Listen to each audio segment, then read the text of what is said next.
अस्सलाम वालेकुम नाज़रीन, आप देख रहे हैं हमारा चैनल जियो मरी।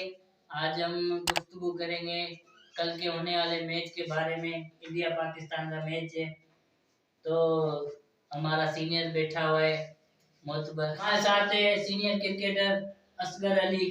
असगर अली, आप क्या कहेंगे कल के मैच के बारे में? देखें भाई नजीर भाई, बात यह है कि पाकिस्तान की जो ओपनरी है, ओपनरी नहीं चल रही, ओपनिंग नहीं चल रही। हाँ बिल्कुल ओपनरी खत्म हो चुकी है। क्योंकि इनामुल हक अभी देखें पिछले 2 मैच हुए हैं, पिछले दोनों मैचों में इनामुल हक की कोई कारकर्दगी अच्छी नहीं है, बिल्कुल जीरो है, हमारी तरफ से जीरो है वो।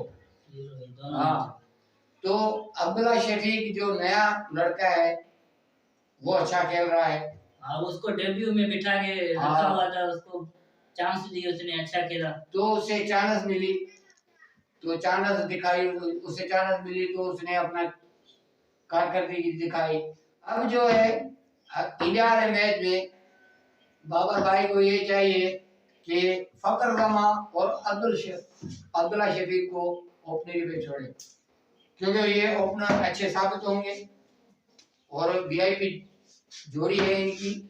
आगे जो वनडोन की विकेट वो खुद ही आगे संभालता है, फिर उसके बाद रिजवान है, फिर उसके बाद शकील है। बैटिंग लाइन मजबूत हो जाएगी पाकिस्तान की, फिर ये फाइटिंग मैच हो जाएगा। अच्छा, उसके बाद अभी दूसरी बात ये है कि शादाब खान भी परफॉर्मेंस नहीं दिखा रहा। देखिए जी, इंडिया ने ऐसी पिचें बना दी है क्योंकि स्पिनर की मदद नहीं कर रही है, स्पिनर को फॉलो नहीं कर रही है आगे, ऐसी पिचें हैं। और देखें फास्ट बॉलर, ये शुरू वाले और फास्ट बॉलर निकालता है वो 2 या 3 अच्छे होते हैं, बाद में फास्ट बॉलर की भी पिटाई होती है। लास्ट में देखें तो ऐसी पिचें जो है उन्होंने बनाई हुई है, वहां पे स्पिनर का चलना बहुत मुश्किल हो गया है। नहीं तो शादाब अच्छा बॉलर है, वो ऑलराउंडर भी अच्छा है, वो आगे जाके अगर बॉलिंग सही नहीं करा पाया तो शायद बैटिंग अच्छी कर जाए। अगर इंशाअल्लाह ताला जो कल को मैच होगा पाकिस्तान और इंडिया का, तो इंशाअल्लाह अल्लाह से उम्मीद है कि फतह पाकिस्तान की होगी। थैंक यू असगर भाई, आपने हमारा टाइम दिया, आपका शुक्रिया। अभी कल इंशाल्लाह पाकिस्तान जीतेगा, इंशाअल्लाह। इंशाल्लाह।